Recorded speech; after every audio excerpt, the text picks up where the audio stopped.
notre dernier communiqué, qui est en date du 1er septembre, c'est-à-dire qu'il y a une semaine, nous sommes arrivés à peu près à 41% de l'évolution de la coupe, donc 41% des superficies ont été récoltées. Nous avons produit à ce jour 135 921 tonnes de sucre et les choses progressent normalement. Le taux d'extraction de cette période est très bon, plus haut que les 2 dernières années, à 9,68%. Malheureusement, la productivité au champ est très basse par rapport aux 2 dernières années. Nous n'avons que 73 tonnes de canne à l'hectare, ce qui fait que même avec cette bonne extraction, nous n'arrivons pas à un meilleur taux de sucre à l'hectare, ce qui fait que nous avons donc aujourd'hui 135 921 tonnes de sucre.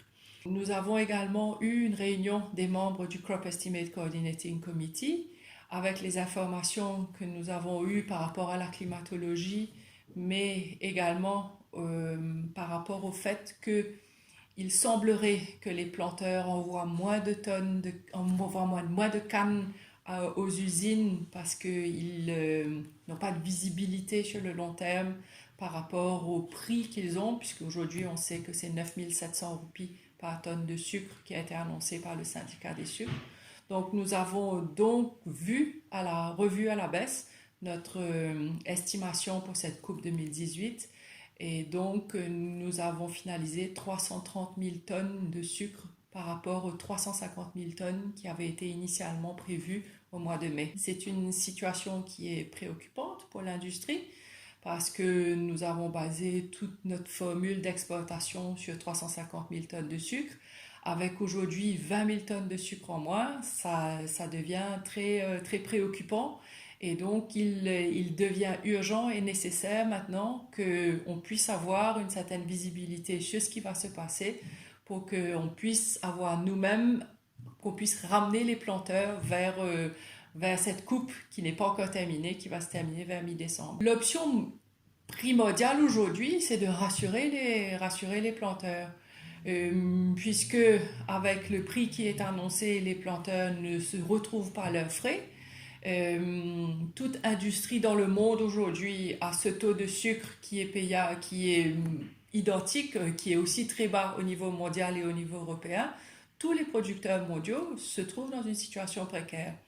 Donc, il faudrait réduire nos coûts de production, améliorer notre productivité. Ce sont des choses qui ne peuvent pas se faire du jour au lendemain. Et donc, c'est des actions qui nécessitent des engagements à long terme.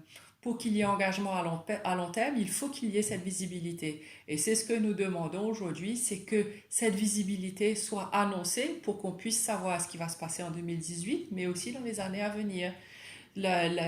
S'il s'avère qu'il n'y a pas quelques planteurs ne coupent pas leur canne cette année-ci, ça aura des répercussions pour définitivement en 2018, mais également sur les années à venir, puisque la canne qui n'est pas coupée, elle repousse moins bien, même si on la recoupe l'année prochaine, elle va moins bien repousser, mais donc les répercussions sont sur le long terme.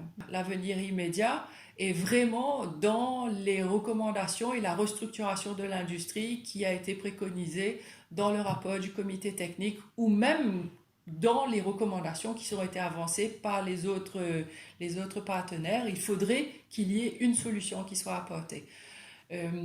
Et puis, ça, ce sont des solutions à court terme, mais des solutions à long terme, c'est vraiment de revoir comment est-ce qu'on peut faire pour réduire nos coûts de production, améliorer notre valeur ajoutée sur le marché local avec les produits que nous avons et aussi trouver de nouveaux marchés. Et c'est là où ça devient intéressant sur cette négociation qui a été faite avec la Chine, qui fait qu'on a l'objectif dans un très long terme de pouvoir vendre 50 000 tonnes de sucres spéciaux, mais c'est à l'horizon 2028.